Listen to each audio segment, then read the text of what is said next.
Pessoal, nós estamos vivendo um tempo difícil. Todo tempo você liga a televisão, você vê uma notícia ruim. É ou não é? Você vê alguma coisa, uma novidade. Todo dia tem uma novidade. Notícia boa ninguém conta. Mas notícia ruim, ó. Tem os telejornais que só conta tragédia. Só conta notícia ruim, bafão, fofoca, problema, casos de família. Porque má notícia parece que alastra. Boa notícia chega de jegue. Má notícia vem a jato. Não é assim? E às vezes a gente fica exposta às más notícias. A gente liga o jornal, a gente olha a economia, a gente vê a aposentadoria, a gente vê o escândalo, a gente vê quem foi preso, a gente viu que não foi preso, a gente não está resolvendo os nossos problemas aqui no Brasil, mas está todo mundo preocupado com os Estados Unidos. Acho uma graça, gente. Acho uma graça, todo mundo acha. Eu penso que o Trump, que o fulano, que o Barack Obama... Gente, nós não estamos dando conta nem do nosso país tupiniquim. Mas a gente está todo mundo querendo opinar na história alheia, né? Todo mundo bem entendido, bem sabido mesmo, né? E às vezes nós somos tão abalados pelas notícias que nós recebemos. E eu confesso a vocês que eu tento me expor o mínimo possível. Chegou num ponto que eu estava ficando tão estressada com as notícias que eu recebia, pelos telejornais, e até conversando com pessoas. Vocês já viram que às vezes chega alguém no você e fala assim, ficou sabendo? Não. Aí vem chumbo grosso. Só conta a tragédia. Gente, isso é contagioso, porque você escuta a tragédia de um, daqui a pouco você está passando para frente. Estou falando de fofoca, não. Estou falando de... Você ficou sabendo? Você está informado sobre esse assunto? Você sabe que agora você aposenta só quando você morrer? Tipo assim, né? Estou fazendo uma brincadeira aqui, gente. Mas, às vezes, uma informação te detona. Fofoca nem fala, né? Nem diga.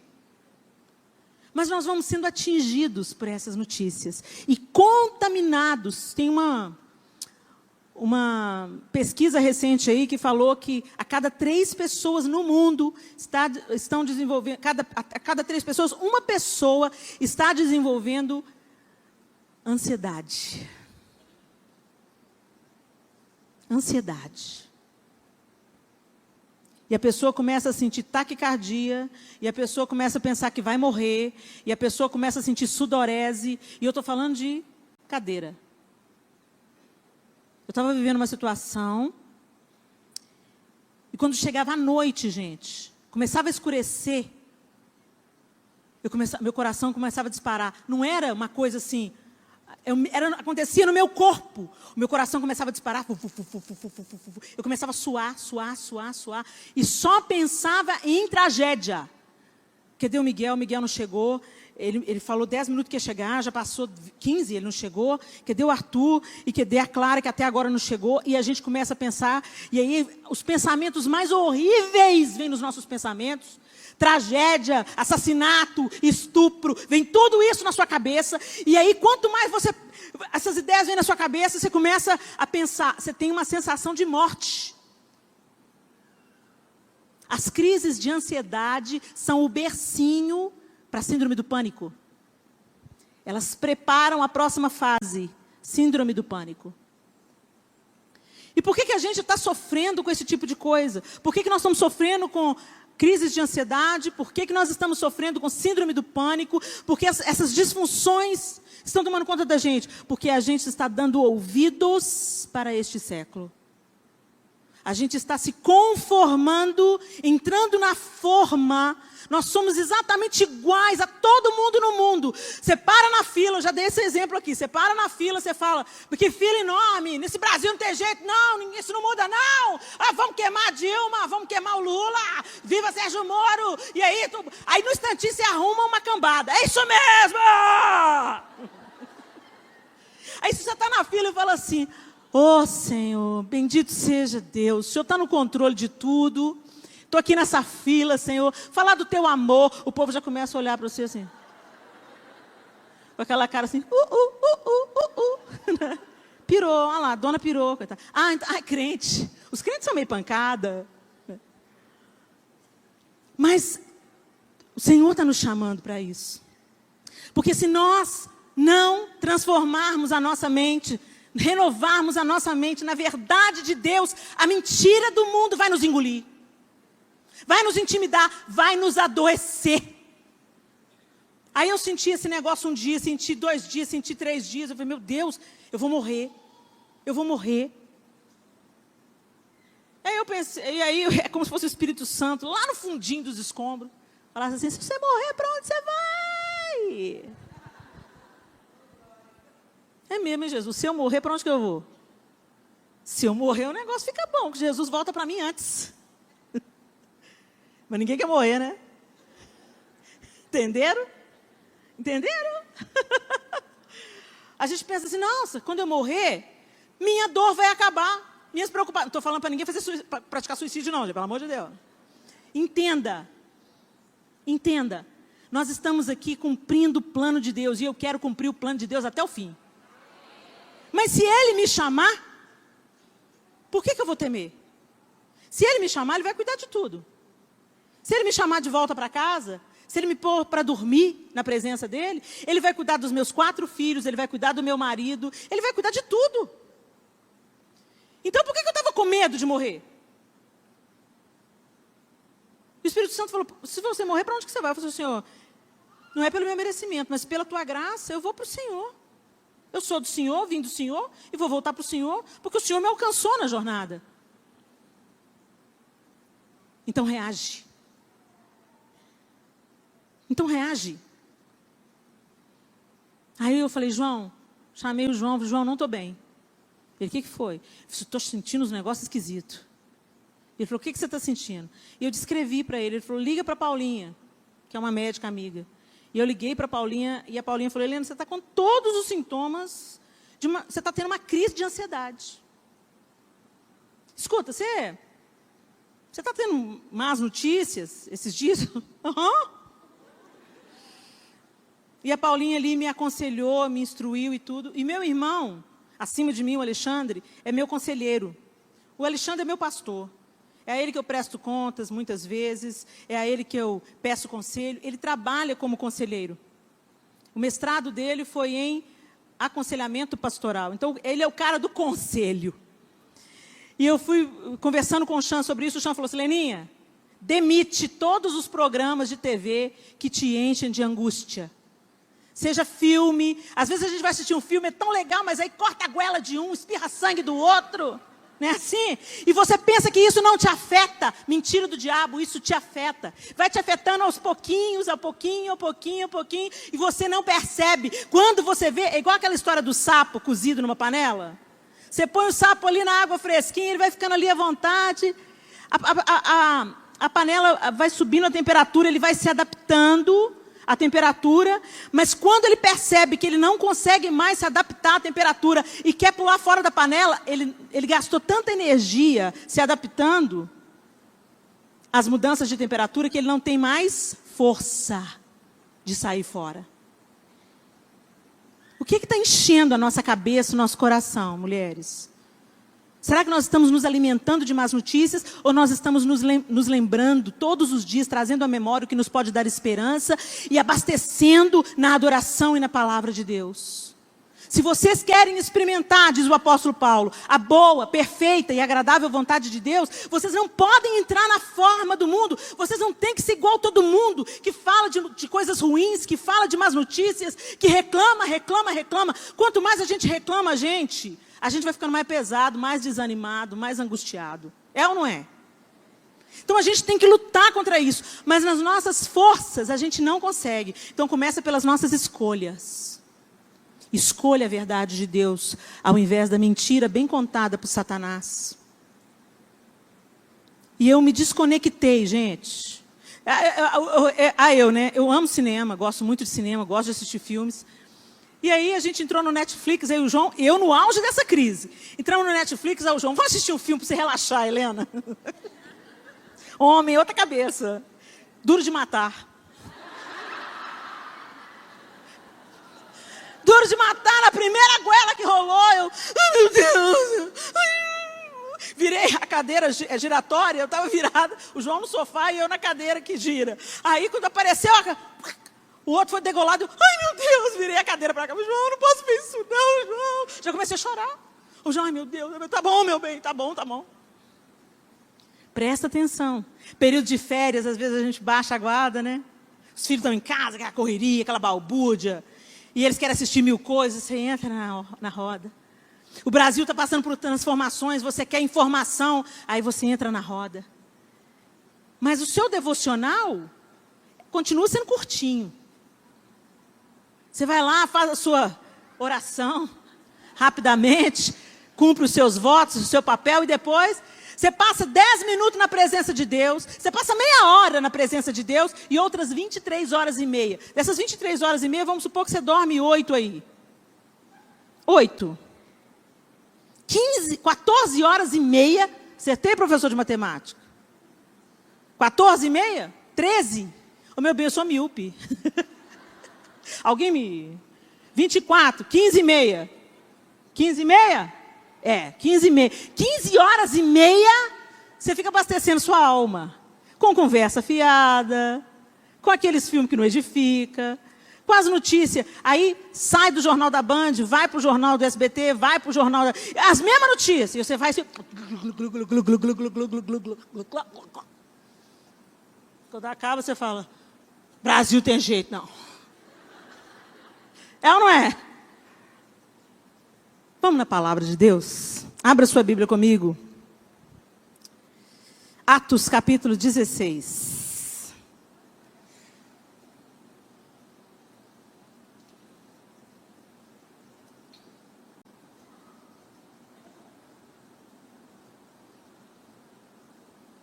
Atos, capítulo 16, e nós vamos ler a partir do verso 16. E aconteceu que, indo nós à oração, nos saiu ao encontro uma jovem que tinha espírito de adivinhação, o qual, adivinhando, dava grande lucro aos seus senhores. Estava seguindo a Paulo e a nós, e clamava dizendo: estes homens que nos anunciam o caminho da salvação são servos do Deus Altíssimo. E isso fez ela por muitos dias.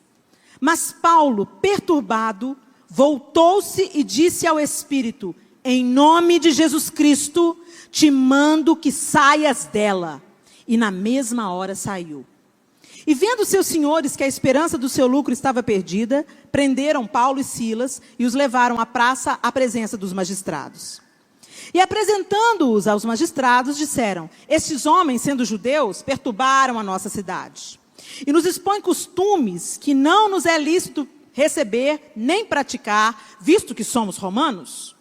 E a multidão se levantou unida contra eles, e os magistrados, rasgando-lhes as vestes, mandaram açoitá-los com varas. E havendo-lhes dado muitos açoites, os lançaram na prisão, mandando ao carcereiro que os guardasse com segurança. O qual, tendo recebido tal ordem, os lançou no cárcere interior e lhes segurou os pés no tronco. E perto da meia-noite, Paulo e Silas oravam e cantavam hinos a Deus, e os outros presos os escutavam. E de repente, sobreveio um tão grande terremoto, que os alicerces do cárcere se moveram, e logo se abriram todas as portas, e foram soltas as prisões de todos. E acordando o carcereiro, e vendo abertas as portas da prisão, tirou a espada e quis matar-se, cuidando que os presos já tinham fugido. Mas Paulo clamou com grande voz, dizendo: não te faças nenhum mal, que todos aqui estamos. E pedindo luz, saltou dentro, e todo trêmulo se prostrou ante Paulo e Silas, e tirando para fora disse: senhores, que é necessário que eu faça para me salvar? E eles disseram: crê no Senhor Jesus Cristo, e serás salvo tu e a tua casa. E lhe pregavam a palavra do Senhor e a todos os que estavam em sua casa. E tomando-os ele consigo naquela mesma hora da noite, lavou-lhes os vergões e logo foi batizado, ele e todos os seus. E levando-os à sua casa, lhes pôs a mesa, e na sua crença em Deus, alegrou-se com toda a sua casa. Vamos até o verso 34. Nós já conhecemos essa história, nós já ouvimos tanto. Eu conheço uma pessoa muito querida, eu acho que são os pais da Márcia Rezende, se eu não estou enganada, alguém ligado a ela, que tinha 2 canarinhos, 2 passarinhos, se chamava Paulo e Silas. Eu acho o máximo o nome, né? Todo mundo em cadeias, mas cantando.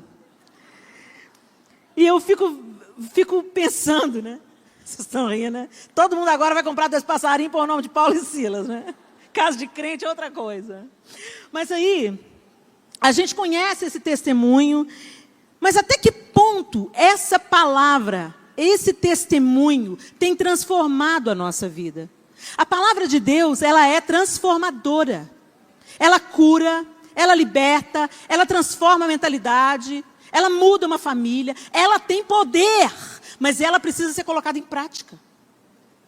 A Bíblia diz que a fé vem pelo ouvir, e pelo ouvir, a palavra de Deus. Se você não nutrir a sua fé com a palavra de Deus, a gente vai sucumbir, a gente vai desenvolver tudo quanto é transtorno emocional, porque o nosso adversário não está brincando de ser diabo.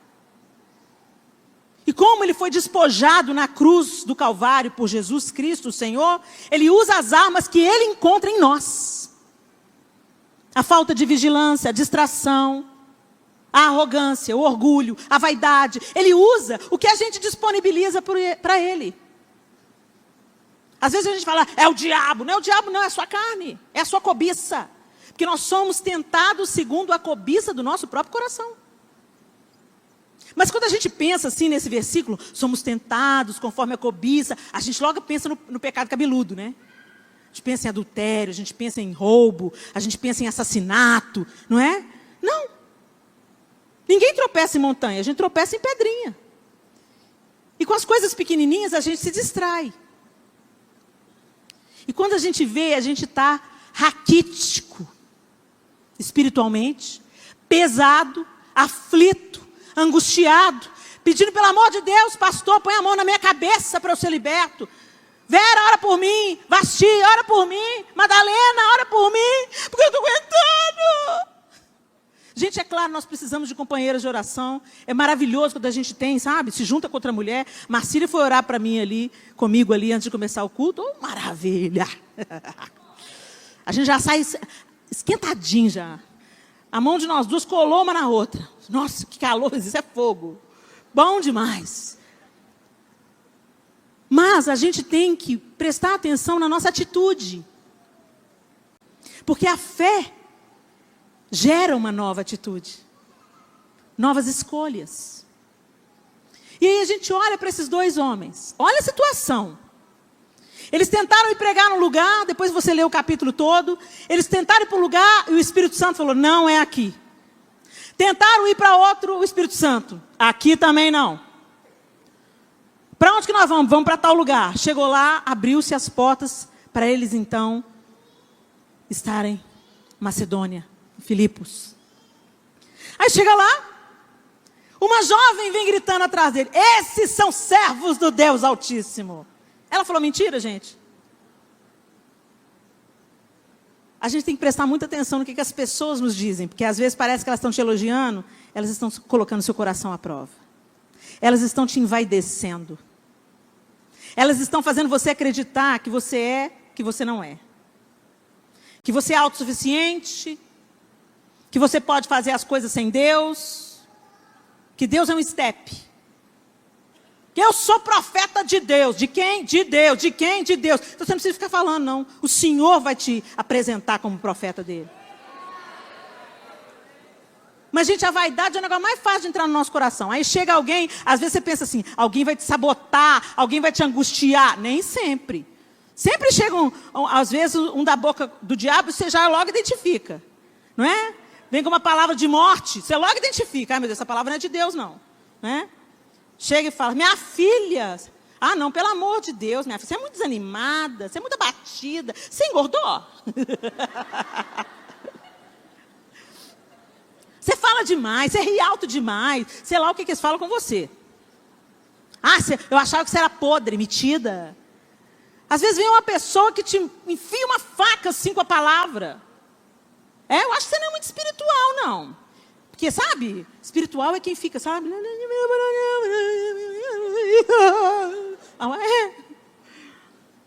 Mas às vezes vem alguém com uma palavra boa. Nossa, você é tão linda. Você é tão bonita, você é tão forte. Tira uma foto comigo. Arreda. Ô, gente, aqui no Femininas nós vamos acabar com isso, tá? Eu não preciso tirar foto com vocês. Não sou pop gospel, não sou famosinha. Tudo que vocês vêem derramando de mim é Deus. Eu estou no caminho igual vocês, buscando a mesma coisa que vocês. Tá bom? É maravilhoso quando a gente está junto. É uma delícia a gente andar no meio de vocês. Dar um abraço aqui, outro abraço acolá. Mas se o povo fica, tira uma foto, tira uma foto, tira uma foto. Para você é uma, para mim são 100. Coisa cansativa. Nossa, Helena, mas você tem que servir. Serviço é dar o que você precisa, não o que você quer.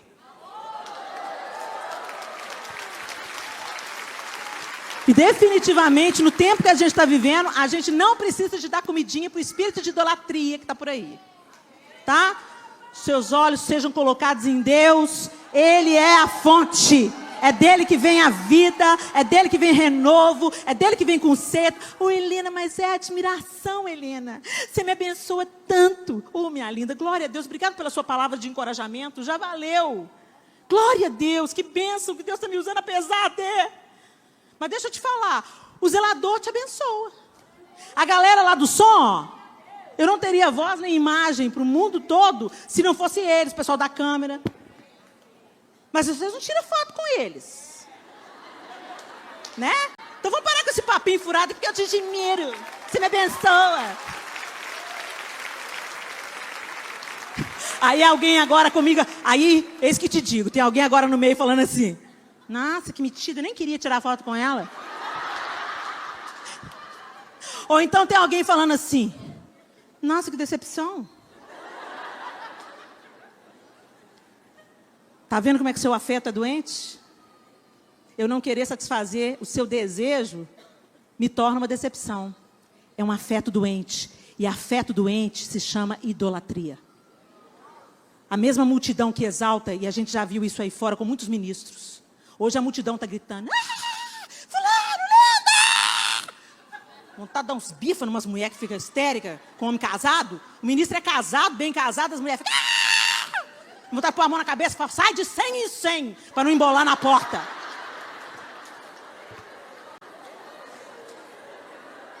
Mas o mesmo que está gritando hoje, lindo, maravilhoso, te amo, você me abençoa. Amanhã o ministro tropeça. Tropeça na palavra. Foi equivocado, deu uma nota, porque ele é gente igual todo mundo. Quem não dá uma nota? Eu dou, sou a rainha da manota. A gente pisa na bola, aí todo mundo, nossa, misericórdia. Idolatria, afeto doente, afeto torto. Porque quem gosta, quem ama, quem é amigo, releva, perdoa, dá o benefício da dúvida. Não vai acreditando em tudo que é fofoca que escuta. Fecha aspas, gente, minhas aspas são gigantes. Essa mulher vinha atrás gritando, ai, os homens de Deus, olha os homens de Deus. E Paulo, ó, homem de Deus mesmo, sacou qual que era, o capiroto que estava nela. Já virou para trás e já bloqueou. Paulo irritou-se, não porque a jovem estava dizendo a verdade, mas porque ela era vista como a fonte da verdade. E a fonte da verdade é Deus. Não interessa o que os homens estão dizendo sobre você, mas o que Deus está dizendo sobre você. Não interessa o que o mundo pensa a seu respeito, mas o que o céu pensa a seu respeito. A sua vida é coerente com o que a Bíblia ensina. As pessoas veem Deus em você. Ou a gente está ficando muito popular para o mundo, mas ineficazes. Não se engane pelos elogios. Quando alguém vier colocar em você um elogio, reconheça. Você não precisa nem de falar, mas reconheça internamente. Veio de Deus e é para Deus. Eu não vou reter nada aqui comigo, é para Deus. Deixa passar direto. Não retém nada não. Porque nós somos imperfeitos, nós somos falhas. E Deus nos usa não é por causa de quem nós somos, mas por quem Ele é. Gracioso, misericordioso, fiel. E Ele quer fluir através de cada uma de vocês. Ele não quer fluir só na Helena, não. Só na Madalena, não. Ele quer fluir em cada uma. Você está viva? Quem está morto aí? Graças a Deus, todo mundo vivo. Se você está viva, é porque Deus ainda tem algo para fazer em você e através de você. Se aproxima, chega junto. Senhor, eis-me aqui. O que o Senhor espera de mim? O que o Senhor quer de mim? Mas aí, por causa de fazer a coisa certa, eles foram caluniados. No verso 20 e 21, olha a acusação que estava sobre Paulo e Silas. Esses homens, sendo judeus, perturbaram a nossa cidade e nos expõem costumes que nos não é lícito receber nem praticar, visto que somos romanos. Essas acusações eram tão falsas como as que foram feitas contra Jesus. Depois contra Estevão. Aqueles que desejam impedir a verdade de Deus são sempre inescrupulosos, mentirosos quanto ao que dizem. Paulo e Silas jamais pregaram algo sobre os costumes e as leis romanas. Eles não estavam ali pregando contra a lei romana, eles estavam anunciando Jesus, anunciando libertação. E você pode ter certeza, toda vez que você falar a verdade, você vai incomodar. E os mentirosos vão se levantar. Não temas. Continue falando a verdade. Não é a sua opinião. É a palavra de Deus. A nossa opinião, gente, ela pode mudar, ela pode falhar. Eu já tinha tanta convicção que hoje eu mudei. Tive um outro olhar. Mas a palavra de Deus não muda. Ela é imutável. Ela é verdadeira e ela é fiel. Então confie na palavra de Deus e continue elevando a verdade. Ao invés de falar mentira, eleva a verdade. Eu me lembro uma vez, gente, isso tem um poder tão grande. Você assumir a atitude daquilo que você crê. Porque a atitude é a parte visível da nossa fé. O que você crê, eu não consigo ver. Mas eu consigo ver o que você crê através da sua atitude. Por isso que a Bíblia diz que a fé sem obras é morta. Se você não tem uma atitude que derrama fé, as pessoas não vão ver. Por isso tem a música que a Ana fez diante do trono. Eu quero ver a tua fé em obras. Me mostre, por favor, onde estão os frutos e eu os comerei. Quero ver o seu amor tão cantado. Cantar amor é fácil. Falar que Jesus te ama é fácil. Viva o amor. Ame as pessoas. Deixa Jesus amar as pessoas através de você. Aí você vai ver o amor de Jesus. Quando eu era mais jovem, aqui na igreja já, casada, mãe de filhos, eu era muito oprimida pelo meu passado, pelas minhas angústias, pelos meus complexos. E a Renata Valadão?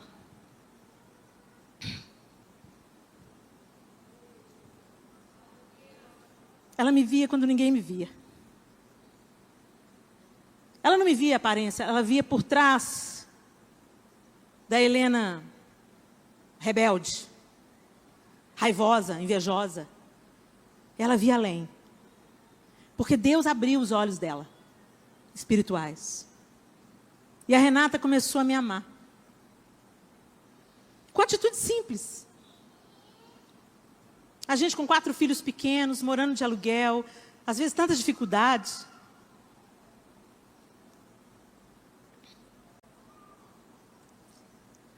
E chegava uma sacola de roupa, cheia de roupa seminova, gente. Sapatos bonitos, roupas bonitas, sempre com um bilhetinho carinhoso. E ela me proibia de contar isso. Se ela estiver vendo agora, ela vai falar, o que essa menina está falando isso? Mal sabia ela que não se tratava de roupas e sapatos, mas era uma atitude que derramava amor no meu coração seco. Cassiane uma vez também mandou uma sacola cheia. Chega a sacola da Cassiane, chega a sacola da Renata. E um dia eu estava em casa querendo prender o menino dentro do guarda-roupa. Né, Sofia? Sofia não senta nem aqui na frente. Assim, lá vem minha mãe passar vergonha em mim. E eu estava lá em casa assim, meu Deus, eu não vou dar conta de criar esses meninos, não, Deus. Meu Deus, por que o Senhor me deu 4 filhos? O Senhor tem fé em mim mesmo. E aí o telefone toca, eu atendo, e quem era do outro lado? A Renata. A Renata não sabia como estava meu coração, ela não sabia como é que estava o meu dia, mas o Espírito Santo falou através dela. E ela falou assim, Helena, é a Rê. Eu estranhei, porque a Renata não tinha frequência de ligar para mim. Oi, Rê, tudo bem? Ela, tudo bem. Aqui, só estou te ligando para dizer que vai ficar tudo bem. Eles crescem. Deixa eu te falar, Helena. Foca nas coisas importantes. A Renata fala que nem lembra disso, mas eu nunca mais me esqueci. Foca nas coisas importantes. Tira os brinquedos da frente quando o João tiver para chegar. Mantém as coisas mais ou menos arrumadas. Você tem que preocupar em manter limpo. Mas arrumado, com 4 meninos, não vai ficar.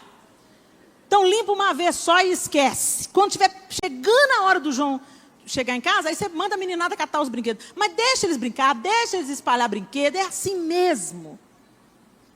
Reserva um tempo para você. Toma um banho.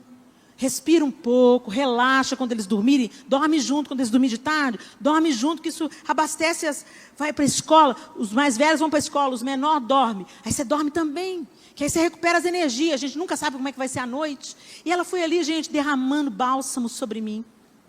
Por quê? Porque ela escolheu ter uma atitude que falava aquilo que estava dentro dela, a verdade que ela carregava dentro dela. Como ela sabia o que era ter filhos pequenos, mais de um, ela foi ali e me abasteceu na minha necessidade. E o nosso chamado é esse. Mas para a gente derramar a fé que está dentro de nós, a gente precisa escolher.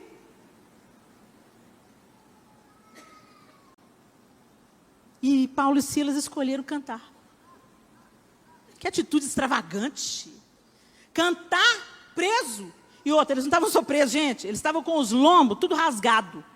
Que quando fala rasgou as vestes, ou seja, tirou para não ter nada entre o chicote e as costas. Eles foram açoitados, eles estavam machucados, eles estavam sangrando, eles estavam sofrendo.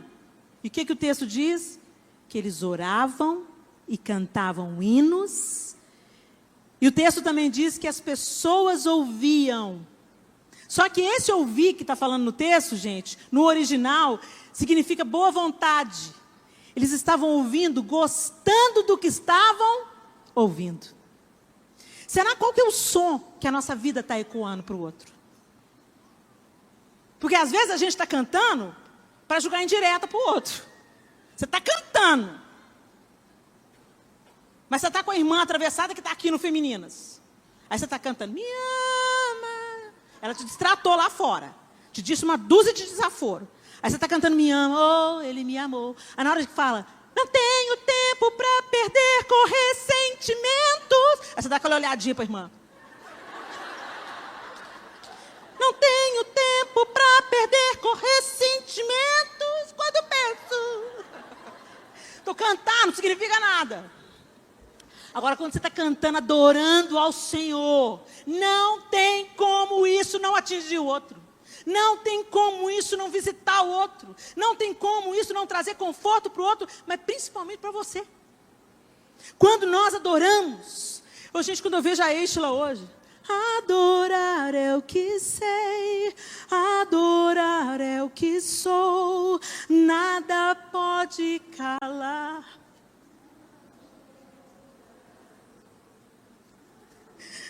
Ela cantou essa música tanto, ela não sabia que ela ia ter que viver essa música. E glória a Deus, quando a gente olha para a Estela hoje, a gente vê vida se derramando dela. Está sendo fácil? Não. Ela está sofrendo? Tá. Está sangrando? Está sangrando. As costas não estão rasgadas, mas o coração está fatiado de saudade, de dor. Mas ela continua afirmando, o milagre sou eu, o milagre sou eu. E ela continua cantando e fazendo. Agora a gente vê o que ela cantou, o que a gente ouviu. Nada pode calar um adorador. Nem a morte de um filho. Meu Deus. Paulo e Silas estavam presos, açoitados, injustamente, vítima das mentiras, por fazer a coisa certa. Às vezes você está fazendo a coisa certa na sua vida, e porque você está fazendo a coisa certa, o seu lombo só está ganhando chibatada. As mentiras se levantaram contra você. Minha linda, então louve, simplesmente louve. Tá chorando, louve. Precisando, louve. Tá sofrendo, não importa, louve. Abre a porta do céu com sua adoração.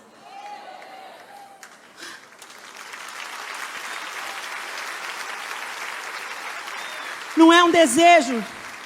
Não vai vir como um desejo, gente, porque a nossa carne, a nossa vontade é facilmente inclinada ao que é fácil. Facilmente. Você chega num lugar onde você tem que pular os sapos para chegar no banheiro que fica do lado de fora. Você vai custar se adaptar. Você vai se adaptar, mas você vai custar se adaptar àquele local. Mas quando você entra num hotel 5 estrelas, você pensa, nasci para isso. Isso é a prova de quem nós somos. A nossa vontade não é inclinada àquilo que é ruim, não, gente. Todo mundo quer bom. Por isso que Jesus falou, quem quiser vir após mim, negue-se a si mesmo. Porque vai ter dia de glória, mas também vai ter dia de cruz. Vai ter dia que Deus vai te levantar, mas tem dia que a mão dele mesmo vai te abater, para você não se perder. Vai ter dias lindos, de festa, de riso. Graças a Deus que tem esses dias, né? Senão a gente morria. E Deus se alegra em dar isso para os seus filhos. Como a gente que é mãe, não é? Quando a gente dá um presente para os nossos filhos, a gente fica tão feliz. Deus não é diferente. Isso vem de Deus, tá? A gente é assim porque Deus é assim. Deus é um pai amoroso, generoso. Ele gosta de ver a gente feliz. Ele exagera com a gente às vezes, não é? Mas de vez em quando também ele vem para dar o corretivo. Ele também vem para pôr a mão dele e falar assim, não, daqui você não vai passar não. Eu vou te passar ali pelo estreito. Bora para o deserto? Aí você fala, não, Deus, eu quero ir para o deserto, não. Mas o deserto é didático, gente. Se você pegar o seu filho pequenininho e der para ele tudo que ele quer, sem ensinar valores, sem ensinar ele a compartilhar. Os meus filhos, teve um dia que eu pus a mesa, eles eram todos pequenos também, eu pus a mesa. A Sofia, acho que nem era nascida. Não, a Sofia era nascida, sim. Eu pus a mesa e um deles falou assim, não tem presunto?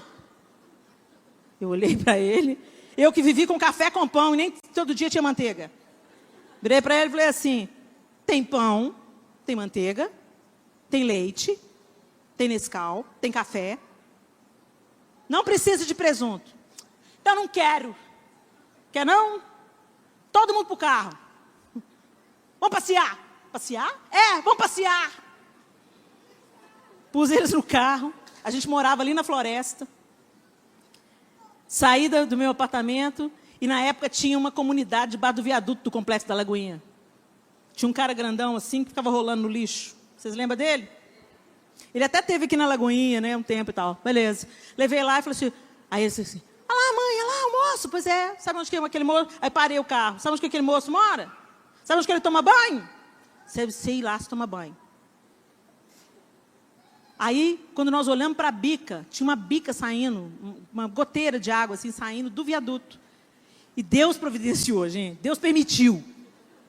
Que tinha uma família lá de baixo, os menininhos do tamanho dos meus tomando banho. Ah lá onde que eles tomam banho. E vocês querendo presunto? Aí, dê graças a Deus, você tem casa, você tem chuveiro, você tem cama quente, tem pai e mãe casado que te ama, tem comida. Vocês têm que aprender que tudo que vem na nossa mão, a gente deve ser grato e compartilhar. Tempos depois, deu fruto. O Arthur ficou o dia inteiro falando com o pai dele, pai, me dá um suspiro. Ô pai, me dá um suspiro. Ô pai, me dá um suspiro. Ô pai, me dá um suspiro. Quando saiu da escola, ô pai, me dá um suspiro, vamos lá comprar um suspiro, Arthur. Comprou o suspiro. Quando nós estávamos chegando perto de casa, tudo na floresta. O cara tinha armado uma barraca no passeio de uma casa que estava fechada. Aí ele olhou para o moço e falou assim, o moço está com fome, pai?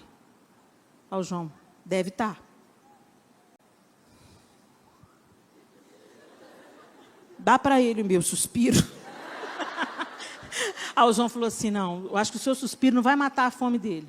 Mas vamos lá em cima fazer um sanduíche? Aí eu estou lá fazendo o lanche, aí chega o João e o Arthur com cara de que vai fazer traquinagem. E o que foi esses dois? Vamos fazer um sanduíche. Não, eu já estou fazendo, a gente vai comer. Não, mãe, é para levar para um moço pobre. Ai, que bom, vamos fazer. Fizemos um sanduíche, ele foi levar para o moço pobre. Quando ele voltou, mãe, vamos trazer o moço para dormir aqui em casa? Arthur. Aí eu falei, meu Deus, o que eu vou falar agora? Jesus, eu estou ensinando generosidade para o meu filho. Arthur, é o seguinte, não tem lugar, tem o sofá. Sabe o que é, Arthur? Porque a gente não conhece as pessoas. Às vezes as pessoas são mal intencionadas. Mas disso Deus cuida. Ó Senhor, tá bom, me transforma, Jesus. Me cura, Senhor, me liberta do meu eu, Jesus. Me ensina a ser mais generosa. O meu filho acabou me ensinando. Por que eu estou contando essa história toda? Porque se nós tivermos tudo que nós queremos, nós vamos nos desviar da presença de Deus. Ele leva a gente gentilmente para o deserto, para nos forjar, para nos tornar mais fortes. E para, principalmente, as pessoas assistirem o testemunho da sua reação.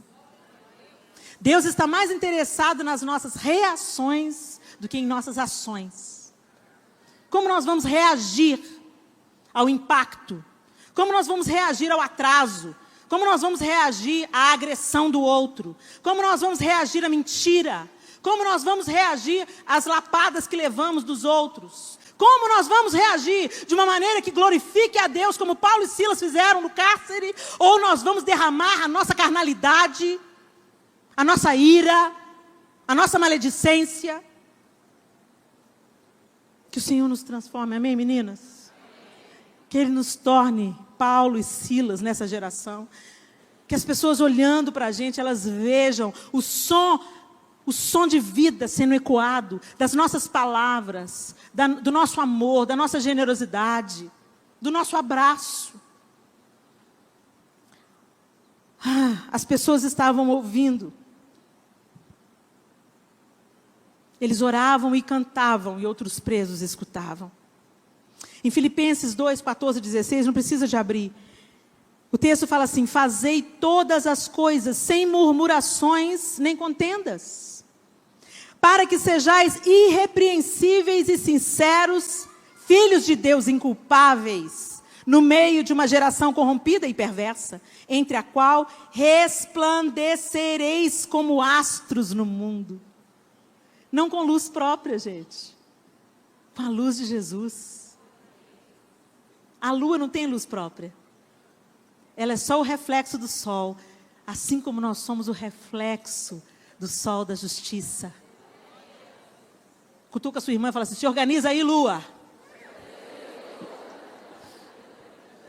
Retendo a palavra da vida, para que no dia de Cristo possa gloriar-me de não ter corrido nem trabalhado em vão. Retendo a palavra da vida.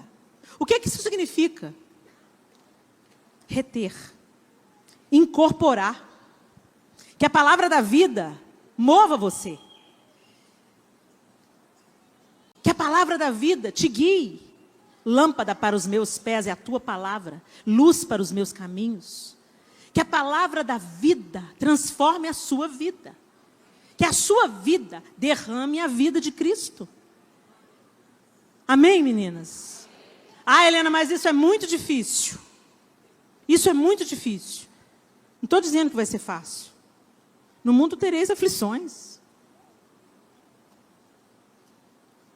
Mas tudo que realmente vale a pena na vida tem um preço. Nada vem de graça. De graça vem a salvação do Senhor. E mesmo assim, gente, deixa eu abrir um parêntese. Nada de graça. Alguém pagou o preço. alguém pagou o preço. Se você vai num acampamento de graça, alguém pagou o preço. Se for fazer o Moriá, alguém pagou o preço. Se você recebeu um presente, alguém pagou o preço. A vida que foi conquistada para você e para mim, alguém pagou o preço. Corresponda. Viva essa vida. Que a palavra da vida seja incorporada em você, seja retida em você, para que ela transborde no momento oportuno. O que aquela atitude gerou? Um terremoto. Eles estavam com britadeiras? Eles estavam com chaves que podiam abrir as cadeias? Oravam e adoravam. Oravam e cantavam hinos. E Deus fez o terremoto. Deus está precisando fazer um terremoto na sua vida? Está precisando fazer um terremoto na sua casa? Abalar as estruturas, jogar as colunas no chão. Está precisando? Para que você seja livre. Então segue o exemplo. Ao invés de reclamar, começa a adorar. Em tempos de guerra, nunca pare de lutar. Nunca pare de adorar. Nunca pare de adorar. O escape, o descanso, a cura, a recompensa vem. Sem demora. Eu não sei que circunstância que você está vivendo. Eu não sei em que cadeias te colocaram. Às vezes levantaram um falso testemunho, te traíram, te enganaram, armaram contra você. Não se deixe abalar. Deixe Deus abalar as estruturas, mas não se deixe abalar. Confia no Senhor. Ele é a sua defesa. Nada acontece na vida de um filho de Deus sem propósito. Esse é o nosso grande alívio, gente. Vocês acham que minha vida é fácil? Não é não. Mas quando eu estou assim a ponto de pirar, eu penso, isso vai servir para alguma coisa. O Senhor está forjando alguma coisa que vai abençoar a vida de alguém. O Senhor está fazendo eu viver o que eu vou ter que contar. Para abençoar, para encorajar, para edificar. Coloque os seus olhos no Senhor. Ele é a sua segurança, Ele é a sua fonte, Ele é a sua vida. Mas a gente troca a fonte da água viva por cisternas rotas. A gente vive fazendo essa substituição, sabe? Querendo que homens façam a obra de Deus. Ou então a gente quer dar o nosso próprio jeitinho. O nosso jeitinho, ele pode ser muito útil, mas sem a direção de Deus, ele pode ser morte. Há caminhos que ao homem parecem ser bons, mas são caminhos de morte. Dependa de Deus, minha linda. Começa a cantar e adorar. Começa a orar. Senhor, minhas dores estão aqui, ó. Não posso mudá-las. A fornalha foi acesa. Está quente. Se o Senhor não apagar a fornalha, vem para a fornalha junto comigo. Se o Senhor não tirar-me do deserto, me carrega nesse deserto, me guia nesse deserto. Que o Senhor seja a nuvem. Deus não livrou o povo de Israel do deserto. Mas a coluna de fogo estava lá de noite. A nuvem estava lá de dia. Ele não falha. O amor dele não falha. Nós falhamos, nós duvidamos. A Bíblia diz que sem fé é impossível agradar a Deus. Porque quando nós duvidamos, quando nós sentimos medo, desespero, nós estamos dizendo que Deus não é suficiente, que Ele não é capaz. Ainda que as coisas tenham um desfecho diferente do que a gente imagina, Ele continua sentado em um alto e sublime trono. E Ele nos ama.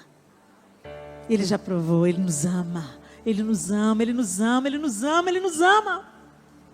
Você não precisa ficar cantando como um mantra. Creia. Finque os seus pés nessa convicção. Deus, eu não estou entendendo nada. O barco está sacudindo, tem água entrando para todo lado. Mas nós vamos chegar na outra margem. Feche os seus olhos.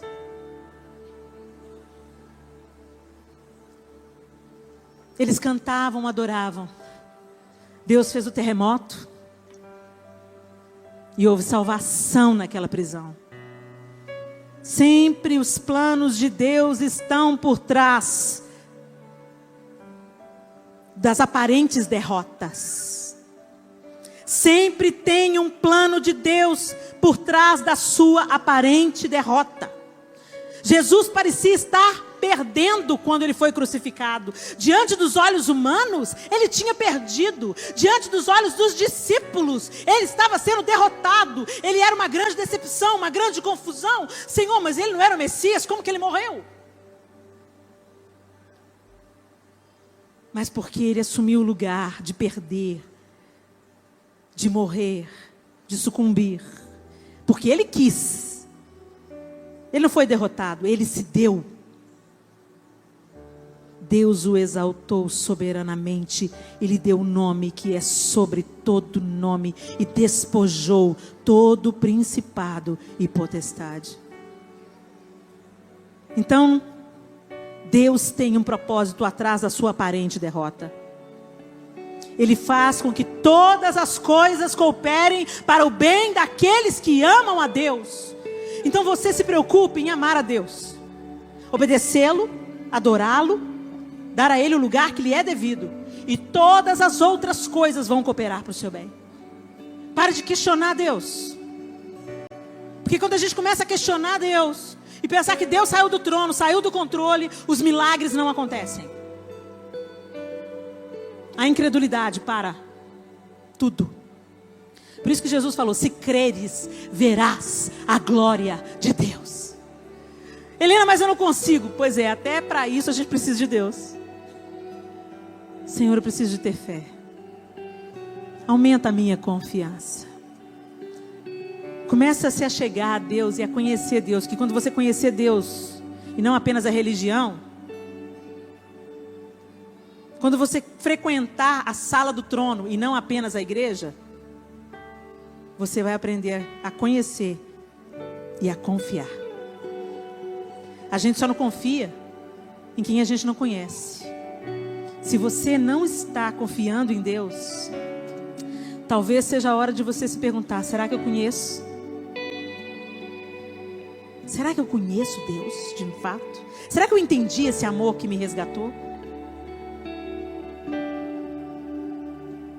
Se você confiar em Deus, você não será abalado. Feche seus olhos.